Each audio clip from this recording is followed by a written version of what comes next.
रायगड महाराष्ट्रासह देश विदेशातील ताज्या बातम्या पाहण्यासाठी मॅक्स इंडिया लाईव्ह चॅनलला सबस्क्राइब करा आणि बेल आयकॉन दाबायला विसरू नका। भारतीय जनता पार्टीचा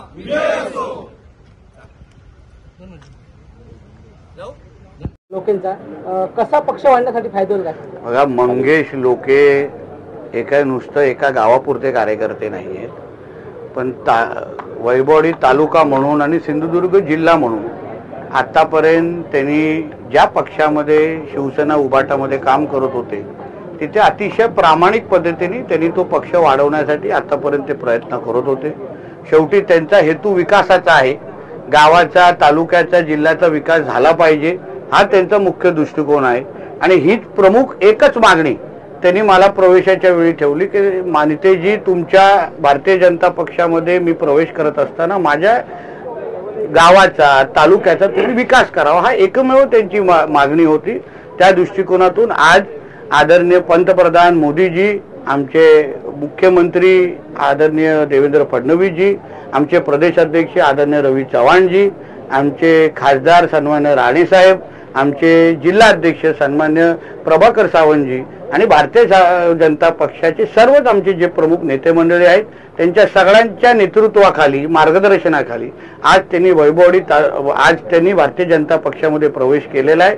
आम्ही सगळेजण खांद्याला खांदा लावून त्यांना पूर्ण पद्धतीने ताकद देण्याचं काम आम्ही ह्यापुढे आता करणार आहोत। आणि मला विश्वास आहे एवढा ताकदीचा कार्यकर्ता जेव्हा आमच्या भारतीय जनता पक्षामध्ये येईल तो निश्चित पद्धतीने येणाऱ्या प्रत्येक निवडणुकीमध्ये त्यांच्या ताकदीचा फायदा भारतीय जनता पक्षाला मिळेल। शक्ती वादळ जे आहे, चक्रीवादळ, ते अरबी समुद्रात ऍक्टिव्ह झालंय, कोकण किनारपट्टीला धडकेल अशी शक्यता आहे। आपण या खात्याचे मंत्री म्हणून काय त्या दृष्टिकोनातून आमचं सगळं लक्ष आहे।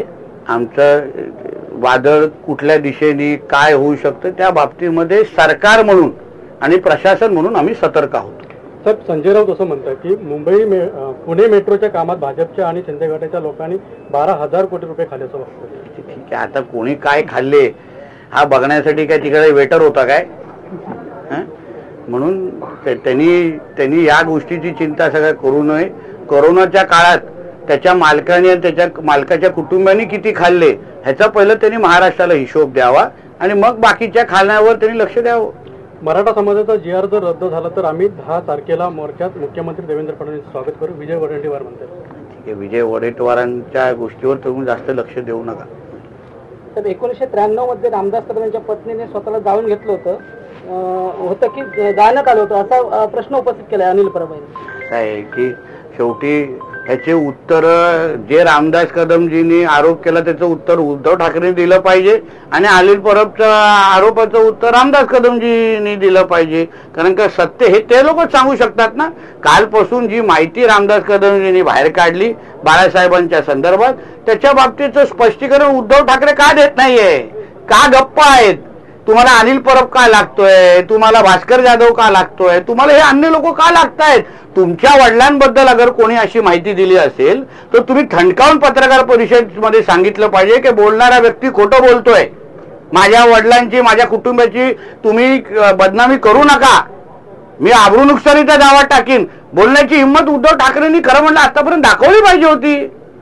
हे विषय दुसरीकडे घेऊन जाण्यापेक्षा महाराष्ट्राच्या जनतेला सत्य समजण्याचा, ऐकण्याचा अधिकार आहे। रामदास कदम यांची नार्कोटेस झाली पाहिजे असंही म्हणताय। जाऊन दे ना नार्कोटेस, सगळ्यांचे एकत्र जाऊन दे, बाजूला उद्धव ठाकरेचे पण बेड लावा, होऊन दे ना एकत्र नार्कोटेस, जेणेकरून दूध का दूध पाणी का पाणी कधीतरी झालं पाहिजे।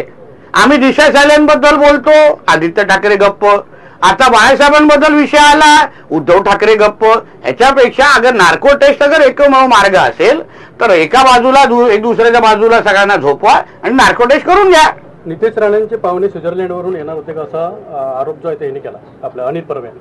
हो, माझे पाहुणे नाही येणार होते, कोणाचं तिकीट त्या दिवशी होतं आणि नेमकं अनिल परबचं लोकेशन जरा तपासा त्या दिवशीचा, त्या काळातला कोण कोणाबरोबर कोऑर्डिनेशन करत होतं आणि कोण स्वित्झर्लंडचा बोर्डिंग पास घेऊन उभा होतं हे वेळ आल्यावर अनिल परबला कळेल आणि मग अवघड होईल चेहरा दाखवायला महाराष्ट्रासमोर।